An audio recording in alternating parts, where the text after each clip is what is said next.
Olá, meu amigo, olá, minha amiga. Que bom tê-lo conosco neste momento tão importante na história da humanidade. Mudanças profundas estão ocorrendo e da mesma forma dentro do ambiente bíblico. Afinal de contas, pela primeira vez, serão analisadas as traduções da Bíblia. Mas será que realmente há fake news nas traduções da Bíblia? Bom, antes de entrar no assunto, eu quero ler com você um texto. Ele está no livro de Jeremias, no capítulo 23, do versículo 28 ao 31. Vamos ao texto. O profeta que tem um sonho, conte o sonho. E aquele que tem a minha palavra, fale a minha palavra com verdade. Que tem a palha com trigo, diz o Senhor. Porventura a minha palavra não é como fogo, diz o Senhor, e como um martelo que esmiuça a pedra? Portanto, eis que eu sou contra os profetas, diz o Senhor, que furtam as minhas palavras.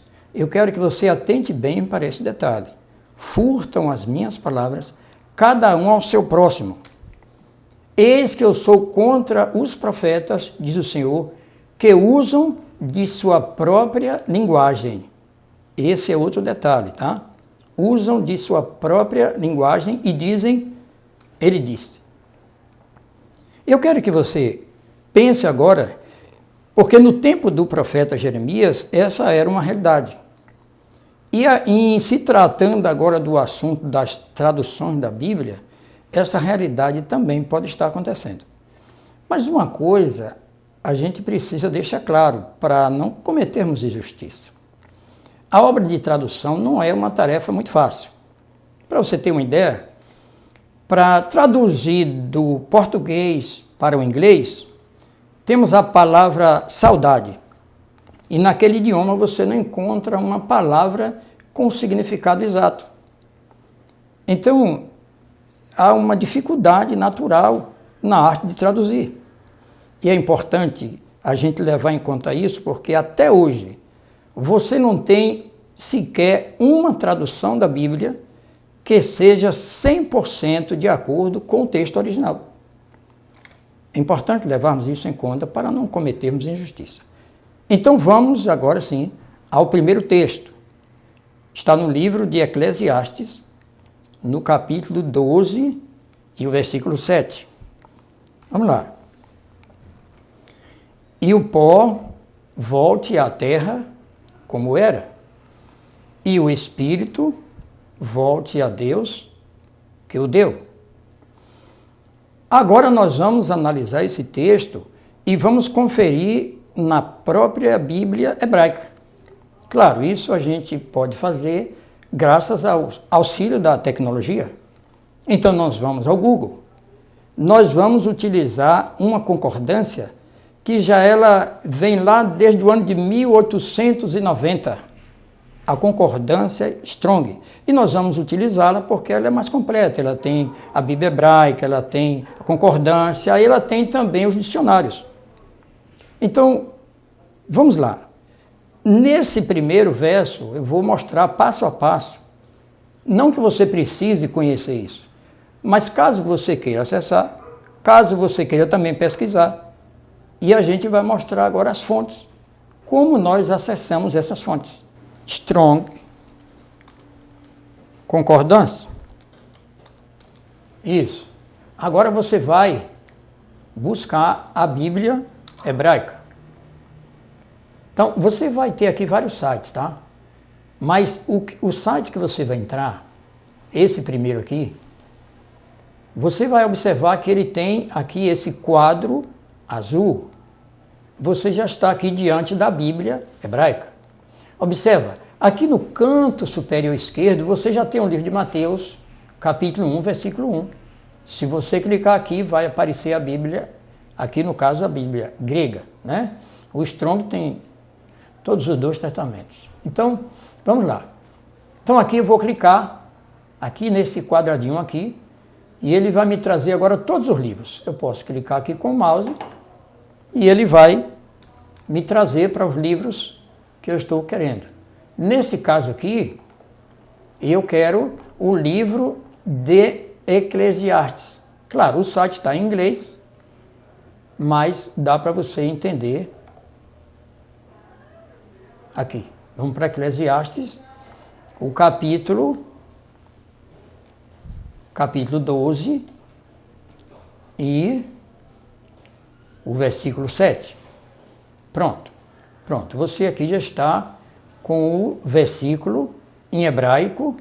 Você observa que ele não está traduzido, você pode clicar aqui, né, e pedir para traduzir. Pronto, traduzir para o português, ele já aparece aqui, já traduzido, devidamente traduzido. Então você observe aqui, você tem o texto em hebraico. O texto em hebraico, ele é diferente da arrumação em português. A tradução, a leitura é feita da direita para a esquerda. Mas dá para você perceber, agora traduzido, que está se tratando do texto que nós estamos comentando, tá? E nós queremos comentar aqui a respeito desse termo que nós lemos lá, espírito, tá?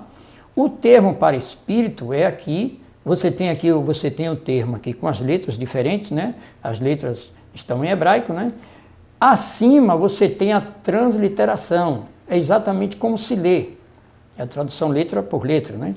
Então, acima é como se lê o texto, o termo, né? E abaixo você tem a tradução. Então, o termo, nós já sabemos que o termo é ruach. Esse é o termo, esse termo é traduzido como espírito. Agora, nós vamos para o outro texto, o qual nós vamos fazer uma comparação com esse texto, tá bom? Agora nós vamos para o mesmo livro, Eclesiastes. Agora nós vamos para o capítulo 3 e o versículo 19. Bom, agora eu já vou apresentar o slide, porque agora você já sabe, né, como você seguir esses passos aí. Eclesiastes, capítulo 3 e o versículo 19. Porque o que sucede aos filhos dos homens, isso mesmo também sucede aos animais. E lhes sucede a mesma coisa, como morre um, assim morre o outro. E todos têm o mesmo fôlego. E a vantagem dos homens sobre os animais não é nenhuma, porque todos são vaidade. Agora nós vamos analisar esse texto agora vamos vê-lo no hebraico, né? Vamos ver na sua tradução original. E observe que aqui nós temos o termo ruach. Você percebe aqui claramente o termo ruach. E a tradução dele aqui, nesse texto, é traduzido como fôlego, ou às vezes respiração. Aí nós fazemos a pergunta, né? Por que o mesmo termo, no capítulo 3, o verso 19, os homens, ali é retratado o homem junto com o animal. Aí ele aparece com o significado de fôlego. Quando a gente leu em Eclesiastes, capítulo 12, o verso 7, onde fala mais do destino final do homem, e ali o homem só, aí aparece ele traduzido como espírito. Mas a pergunta, por que o mesmo termo recebe duas traduções? Aí nós começamos a questionar dos tradutores qual é o critério que eles seguem para dar para o mesmo termo dois significados. E o pior disso, poderia ser, mas é uma coincidência nas traduções. Amigo, eu não encontrei uma tradução sequer que trouxesse assim, e o pó volte à terra como era, e o fôlego volte a Deus que o deu. Por que será? Claro que esse texto seria, traduzido dessa forma, seria impactante para a doutrina imortalista. Então, parece que a ideia é combinar com a crença predominante. Não vamos fazer o julgamento, você vai tirar as suas conclusões.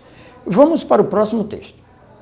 O próximo texto, nós vamos ler, ele está no livro de Gênesis, no capítulo 1 e no versículo 20. Também disse Deus, povoem-se as águas de enxames de seres viventes e voem as aves sobre a terra, sob o firmamento dos céus. Gênesis 1, verso 20. Agora vamos analisá-lo no hebraico, né? No idioma original.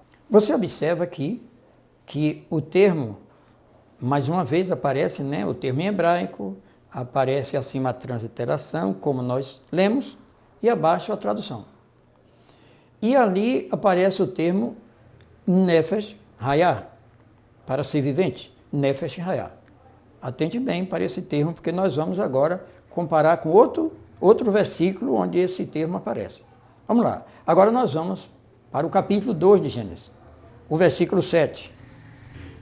Então formou o Senhor Deus ao homem do pó da terra e lhe soprou nas narinas o fôlego de vida, e o homem passou a ser alma vivente.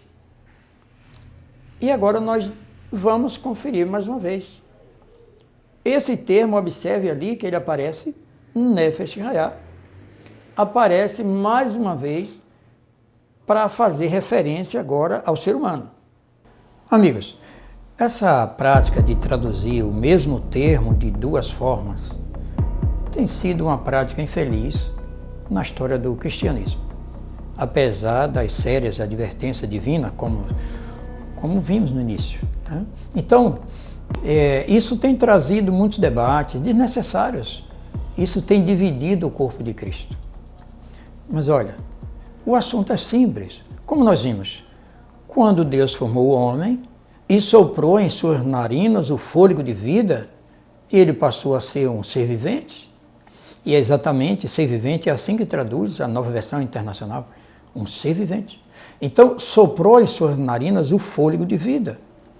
E como nós vimos em Eclesiastes 12:7, por ocasião de sua morte, esse fôlego de vida, esse ruach, volta para Deus. Assim, dessa forma, tanto homens como animais, eles têm o ruach, o fôlego. É isso que diz Eclesiastes 3:19. Todos têm o mesmo fôlego. Não é uma entidade, não é um nome diferente. Traduzido de forma diferente, aí há espaço para uma crença numa entidade. Mas se deixarmos a palavra de Deus sem fazer retoque, sem fazer medidas provisórias, aí sim, você vai entender realmente o que o Senhor disse e vai saber o que ele não disse. Quanto a Nefesh, você pode ver, o termo aparece 4 vezes. Isso no capítulo 1 de Gênesis. Ele aparece no versículo 20, no versículo 21, no versículo 24 e no versículo 30, para fazer referência aos animais. Apenas no capítulo 12, verso 7, ele vem agora se referindo ao ser humano. Claro que o ser humano é também um ser vivo, mas ele foi criado de uma forma especial. A Bíblia diz que ele foi criado à imagem e semelhança de Deus. Então Deus diz para ele: domine, reine sobre eles. Então, o que nós vemos é que há um aspecto diferente, mas na constituição física, o termo Nefesh refere-se tanto a homens como a animais. Bom, no próximo vídeo, nós vamos abordar a questão do inferno. Será que existe mesmo o inferno ou estamos diante de mais uma tradução? Eu aguardo você no próximo vídeo. Até lá.